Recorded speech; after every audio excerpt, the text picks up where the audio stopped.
बंगाल के सीएम ममता बनर्जी झारखंड के सीएम हेमंत सोरेन के जरिए बंगाल में आदिवासी और दलित कार्ड खेल गई, जिससे बीजेपी के खेमे में बेचैनी बढ़ गई है। बीजेपी पहले अकेले टीएमसी से भिड़ रही थी, लेकिन अब हेमंत सोरेन से भी दो दो हाथ करना पड़ रहा है। आज सब कुछ बताएंगे कि हेमंत सोरेन कितने दिनों तक बंगाल में चुनाव प्रचार करेंगे और फिर हेमंत सोरेन क्या क्या लेकर बंगाल में आए हैं और आगे हेमंत की रणनीति क्या है। दीदी ने आखिर क्यों हेमंत सोरेन को बुला लिया? बाकी भी नेताओं को बुला सकती थी, लेकिन हेमंत ही क्यों? आज हम इसी पर बात करेंगे। जी नमस्कार, मैं हूँ विपुल कुमार और आप देख रहे हैं सूर्य विहार डिजिटल न्यूज़। अब हम अपने तमाम दर्शकों से अपील करना चाहते हैं कि अगर आप अभी तक इस चैनल पर नए हैं या फिर इस चैनल को यूट्यूब पर सब्सक्राइब नहीं किए हैं तो सब्सक्राइब कर लीजिए, बेल आइकन को दबा लीजिए। अगर आप हमें फेसबुक पर देखते हैं तो पेज को फॉलो करना ना भूलें। हम इंस्टाग्राम पर भी है, आप हमें वहाँ भी देख सकते हैं और फॉलो कर सकते हैं। अब आपको खबर हम विस्तार से बताने जा रहे हैं। बंगाल में बीजेपी सिर्फ टीएमसी से भिड़ रही थी, ममता बनर्जी से भिड़ रही थी। बीजेपी ममता बनर्जी पर भेदभाव करने, बंगाल में हिंदुओं पर अत्याचार करने जैसी तमाम बातों को बता रही थी। ममता बनर्जी भी बीजेपी पर जो है हिंदू मुस्लिम के बहाने, बांग्लादेशी घुसपैठिए के बहाने जो है और सिस्टम के करप्शन की बात कहकर बीजेपी पर हमला कर रही थी। अमित शाह पर सीधे सीधे हमला कर रही थी, प्रधानमंत्री नरेंद्र मोदी पर हमला कर रही थी।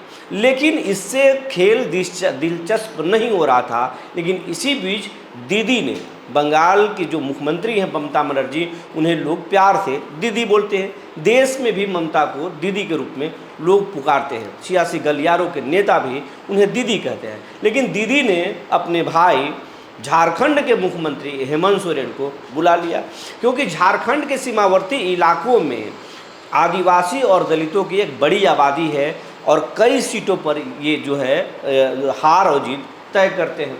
और झारखंड के जो मुख्यमंत्री हैं हेमंत सोरेन, अब देश में तेज़ी से दलितों और आदिवासियों के उभरते हुए चेहरे के रूप में सामने आ रहे हैं। असम में भी उन्होंने चुनाव लड़ा, 17 सीटों पर मुकाबला शानदार किया। बीजेपी के लिए वहाँ चिंता बढ़ा दी।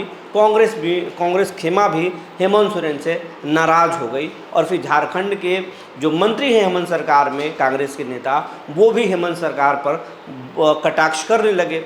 तो ये बीजेपी, हेमंत सोरेन ने असम में कांग्रेस और बीजेपी दोनों को परेशान किया। लेकिन पूरे राष्ट्रीय फलक पर हेमंत सोरेन की एक उभरते हुए दलित और आदिवासियों के नेता के रूप में एक पहचान बन रही है। जिस तरीके से हेमंत सोरेन इमोशनल की बात करते हैं, जिस तरीके से गरीबों की, दलितों की, पिछड़ों की और आदिवासियों की आवाज़ उठाते हैं, उनकी ज़िंदगी के बारे में हकीकत बताते हैं और सरकार की नीयत को समझाते हैं कि आपके साथ क्या हो रहा है। आपको मुद्दों से भटकाकर और आपको लूटा जा रहा है, कॉरपोरेट के हाथ में देश को सौंपा जा रहा है। इस बात से सीधे जो है वोटर जुड़ जाते हैं और हेमंत सोरेन की जो भाषण है या उनकी जो पत्नी है कल्पना सोरेन, उनकी भाषण से भी जनता पर गहरा असर होता है। इसीलिए ममता बनर्जी ने हेमंत सोरेन का कार्ड खेल गई। हेमंत सोरेन से आग्रह किया। हेमंत सोरेन उन्होंने 18 से लेकर 20 अप्रैल तक चुनाव में प्रचार करने की बातें कही और झारखंड के जो मुख्यमंत्री हैं वो बंगाल में आ गए। आज काशीपुर विधानसभा में, जो पुरुलिया इलाके में है, वहाँ पर उन्होंने चुनावी सभा को संबोधित किया और फिर बीजेपी पर बड़े हमले कर दिए। कहा कि झारखंड में आते हैं तो आदिवासियों को क्रिश्चियन कह करके कि क्रिश्चियन जो है घुसपैठिए है, वहाँ लड़वा देते हैं। जब वो आसाम में जाते हैं तो वहाँ पर बांग्लादेशी घुसपैठिए बोल करके वहाँ पर झगड़ा करवाते हैं। बंगाल में भी बांग्लादेशी घुसपैठी करवाते हैं। किसानों के लिए भी गलत बिल लेकर आ रहे थे। किसानों ने 1 साल तक लड़ाई लड़ा, तब जाकर के किसानों ने किसान अपने हक को बचा पाए, अपना जीत कर पाए। वरना अगर किसान बिल पास होता तो फिर किसान इस देश में बहुत क्राइसिस में फंस जाते। महिला बिल पर भी उन्होंने सब कुछ बोला, बीजेपी पर जमकर हमला बोला। और जिस तरीके से, जिस तेवर में हेमंत सोरेन बीजेपी पर अटैक कर रहे हैं, उससे बीजेपी खेमे में बेचैनी बढ़ गई है। और लेकिन इससे हेमंत सोरेन की सभा से न सिर्फ बीजेपी खेमे में बेचैनी है, बल्कि कांग्रेस खेमे में भी बेचैनी है। कहा जा रहा है कि हेमंत सोरेन के हर एक वीडियो, हर एक चुनावी सभा को राहुल गांधी की टीम देख रही है, मॉनिटर कर रही है, क्योंकि जिस तरीके से राष्ट्रीय फलक पर हेमंत सोरेन एक दलित और पिछड़ा और आदिवासी के नेता के रूप में आगे बढ़ रहे हैं, पहचान बना रहे हैं, और जिस और देश की सियासत करवट ले रहा है, उससे हेमंत सोरेन की कैरियर जो है आगे चमकता हुआ दिख रहा है। खुद राहुल गांधी कहते हैं कि देश में आदिवासियों के साथ, एसी के साथ, एसटी के साथ न्याय नहीं हुआ। उन्हें उनका काम कांग्रेस को करना चाहिए था, लेकिन नहीं किया। अगर अगली बार सरकार आएगी तो फिर इनके साथ काम किया जाएगा। ऐसे में जब खुद हेमंत सोरेन आदिवासी समुदाय से आते हैं, झारखंड के सीएम हैं और आदिवासियों के लिए लड़ रहे हैं, दलितों के लिए लड़ रहे हैं, और वो राष्ट्रीय स्तर पर अगर वो भाग्य आजमाते हैं, तो फिर राहुल गांधी को लिए भी हेमंत सोरेन को रोकना बड़ा मुश्किल हो जाएगा। और सियासत में कोई एक दूसरे को आगे बढ़ता हुआ देखना चाहता है, ये आपसे छिपी हुई नहीं है। ज़ुबान पे कुछ भी हो, लेकिन अंदर में कुछ अलग ही होता है। तो फिलहाल हेमंत सोरेन को लेकर जो है बंगाल के चुनाव में बीजेपी के साथ साथ कांग्रेस के लिए बेचैनी है, क्योंकि कांग्रेस वहाँ अकेले वाम दलों के साथ चुनाव लड़ रही है, अकेले चुनाव लड़ रही है, और टीएमसी अकेले चुनाव लड़ रही है। जेएमएम वहाँ पे टीएमसी के पक्ष में वोट मांगने गई है। जेएमएम जो है टीएमसी के पक्ष में प्रचार कर रही है। हेमंत सोरेन खुद मोर्चा संभाले हुए। कल्पना सोरेन की भी बात हो रही है कि वो जा सकती हैं।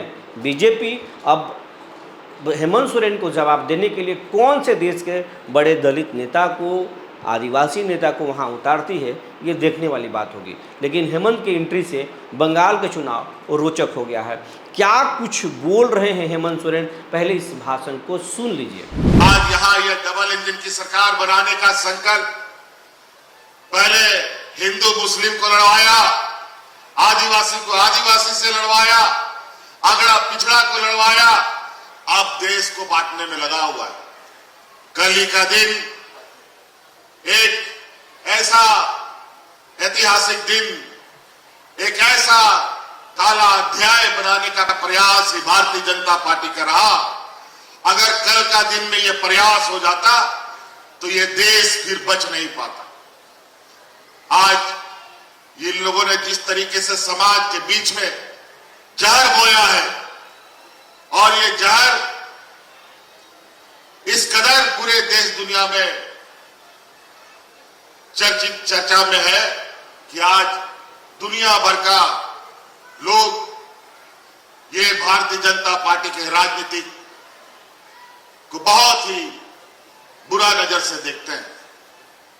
एक दूसरे को लड़वाओ और अपना फूट डालो और राज करो का इनका फार्मूला। कभी बांग्लादेश के नाम पर मुसलमानों को भगाओ, कभी आदिवासी क्रिश्चियन के नाम पर आदिवासियों को लड़ाओ, कभी हिंदू मुस्लिम करके, कभी दलित पिछड़े के नाम पर। कल एक महिला बिल लाने का बात करते हैं। महिला तो आड़ था, उसके पीछे बहुत बड़ा साजिश देश को तोड़ने का। और महिलाओं का सम्मान का क्या बात करेगा। आज तो इसी के पार्टी में सबसे अधिक जो महिलाओं के साथ अत्याचार करने वाला सांसद और कार्यकर्ता भरे पड़े हैं। आज सोशल मीडिया का जमाना है। आप लोग व्हाट्सएप, फेसबुक, इंस्टाग्राम में दुनिया भर का खबर आप देखते हैं। जहां भारतीय जनता पार्टी का शासित राज्य है, वहां पर आदिवासी, दलित, पिछड़ा, महिलाओं का क्या हालत है, किसानों का क्या हालत है। आपको याद होगा कि ये डबल इंजन की सरकार को दिल्ली में किसानों ने 1 साल तक घेर के रखा था, दिल्ली से निकलने नहीं दिया, क्योंकि किसानों के लिए काला कानून लेके आ रहा था। अगर वो कानून पास हो जाता तो देश का कोई भी। हेमंत सोरेन के आप बातों को सुन लिए। हेमंत सोरेन किस तरीके से बीजेपी को दलितों के मुद्दा पर, आदिवासियों के मुद्दा पर, किसानों के मुद्दे पर बोल रहे हैं, वैश्विक स्तर पर किस तरीके से देश की बदनामी हो रही है, ये तमाम चीज़ें बोल रहे हैं। और यही बात जो है बीजेपी को टीस दे रही है। और यही वीडियो राहुल गांधी को भी परेशान कर रही है कि ये बात अगर कोई देश के आदिवासी नेता बोल रहा है, मुख्यमंत्री बोल रहा है, तो फिर आदिवासियों के दिल में, दलितों के दिल में उस जगह बना सकता है। आप इस पूरे खबर पर क्या सोचते हैं, हमें ज़रूर लिखेंगे। तब तक के लिए धन्यवाद।